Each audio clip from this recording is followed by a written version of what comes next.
Would there be light without darkness? It doesn't seem like it. One suggests the other. Would there be success without failure? We have two things going for us in our human experience. Here's one, opportunity, and here's number two, the threat to the opportunity. Would there be life without death? It doesn't seem like it. What makes life valuable? Death. Life is the struggle to keep death at a respectable distance. A lot of people think that optimism is naive. It's not. Optimism is not the denial of reality. And positivity is about saying things are good even when they're not. Optimism is the belief that the future is positive. We are going through a hard time now. The times are tough, they're rough, they're dark, but we will get through this together. That's what optimism sounds like. Now let me say this before I move forward, and I can't explain it, but you better feel me. Winners win and losers lose. I don't know how it happens, but winners win.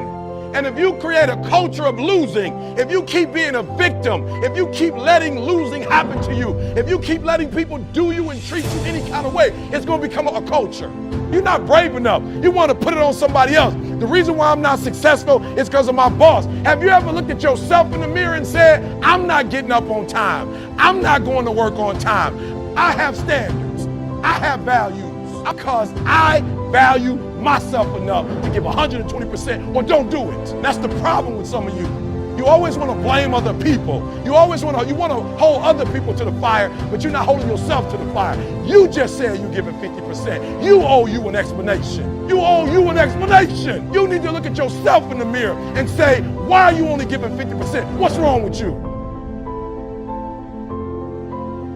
Free yourself from the disease of making others wrong, and you'll free yourself from the disease of making yourself wrong. You have a lot more energy to create solution instead of problems. It's part of the power of positive thinking instead of falling for the destructive power of negative thinking.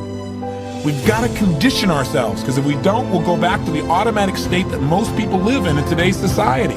The way to develop the habit is to go on a mental diet.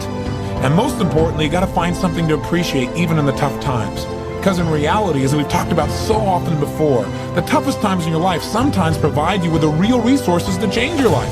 The habit of noticing something you can appreciate out of the situation, even something that seems to be negative. What I mean by that is, find out what's working, but also appreciate what isn't working. Appreciate it enough that maybe it creates enough pain for you to want to make a change. Hey, being purely positive all the time is not the ultimate solution. Being purely positive 98% of the time to me is the solution. I don't mean being negative, I mean being intelligent. I mean being critical in your thinking.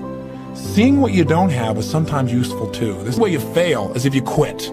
But if you learn something and you expand from it and you make some new decisions that enhance your life and the people you care about, then there is no failure.